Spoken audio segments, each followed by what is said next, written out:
basically where we are with the Steelers and the Brandon Aiyuk situation is the Steelers are waiting on the 49ers, waiting to hear word on the 49ers. Are they going to accept the offer or not? Steelers made their offer, and now it's the waiting game. Other teams offer more. I think the Cleveland Browns had a better overall package, just with offering Amari Cooper, because that's what the 49ers want. They want a wide receiver and a deal because they're losing a wide receiver. They're still in win now mode, so they at least want some type of production coming back, in exchange for Brandon Aiyuk. And Cleveland Brown had Amari Cooper, that they could put in a deal. But the New England Patriots were offering the most money. So, if Aiyuk wanted to get the big money and things like that, it would have been in New England and things. But those two clubs, Brandon Aiyuk does not want to play for, if you look at it, if you put everything together. So he has a little leverage in this. And the longer it goes, the more it favors the Steelers, because it's going to look like, hey, you got to get rid of this guy. So you can't be playing hard ball with the compensation when you have to get rid of the player, So it may take some time, the San Francisco 49ers may want to play hard ball for a little bit. There's no rush to get nothing done, So that's just basically where we're at now with the Aiyuk thing. Omar Khan is not trying to give up any players in this trade. He's trying to just use straight draft compensation. All draft compensation for this deal, no players. It was reported that maybe Alex Highsmith would be included in this deal. Steelers don't want to do that. George Pickens, why would you trade George Pickens for a receiver when you're trying to get somebody to go with George Pickens? So putting George Pickens in the trade is definitely, that wouldn't make no sense, because that's defeating the purpose, of what you're trying to do. So Omar Khan is working, man. He's working, and that's why people like Omar Khan, because he can negotiate. He does things and get things done. I know some people may be crushing him for not getting having a receiver in place right after the Deontay Johnson trade, but hey, he's been trying. He's been trying to do some things, and as you can see now, the Brandon Aiyuk negotiations are going, and he's not trying to give away no players. He's just trying to help the team.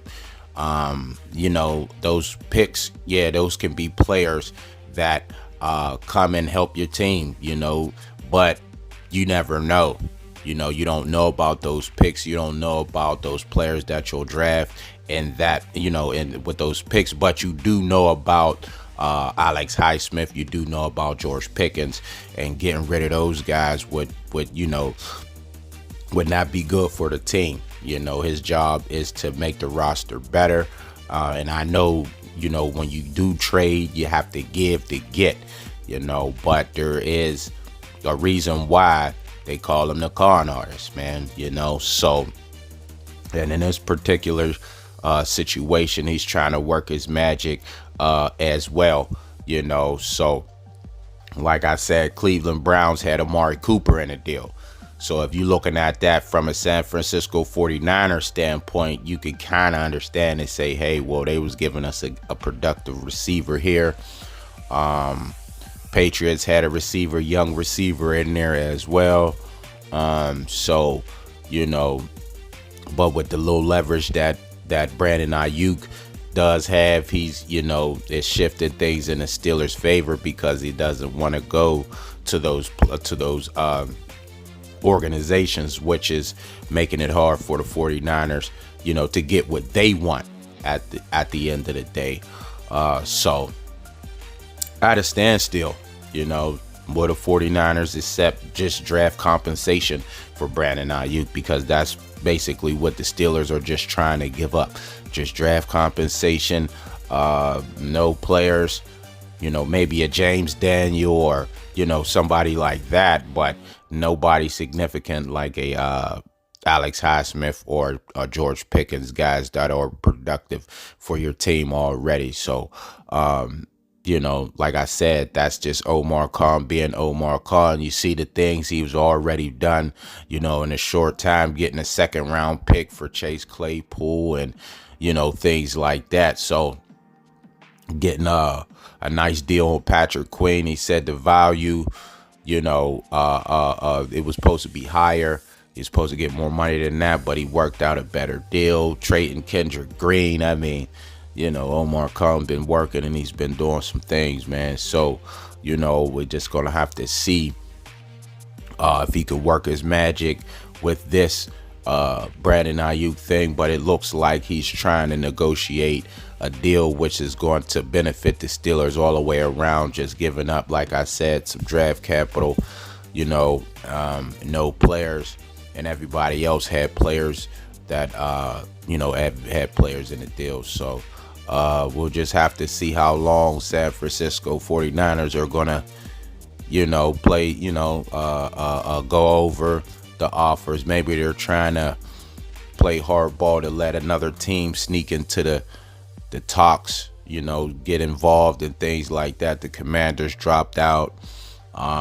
You know, I guess that it was too rich for their blood. So I guess the 49ers, you know, the more it gets out there, the more maybe another team want to get involved. But the compensation that you have to pay Aiyuk, I think, you know, that backs a lot of teams off cap wise and things like that. This would be hard for other teams to really do, you know, those things. And some players don't, I mean, some teams are not going to give up their players, their young players. They want to see what's going on with their youth movement instead of a guy like Aiyuk. So the Steelers look like, you know, they're the place if it's going to happen with the Brandon Aiyuk trade. The deal has been in place, has been set. We're just waiting on the San Francisco 49ers. Are they going to accept it? And don't think it's getting any better, because the longer it goes, you know, the longer it strings out, it plays in the Steelers' favor, because you have to get rid of the guy. And then now, once the season starts and we get into the season and you can see Aiyuk is not happy and things like that, you can't drive a hard bargain when you have to get rid of a guy. So the longer it goes, the more leverage for the Steelers it plays in the Steelers' favor. And because no one else is showing any interest, so it's like, hey, where you gonna go? He doesn't want to go to New England or Cleveland. The Steelers are here. They have, you know, a package ready. It may not be what you want, but it's something, and you have to get something done sooner. At this point in time, the longer it goes. So good things come to those who wait. And in this case, it may happen for the Pittsburgh Steelers. So we'll just have to see what goes on here. Thanks for watching the video. Make sure to subscribe to the channel. Hit the notification bell to get all the new videos. And until next time, I'm out.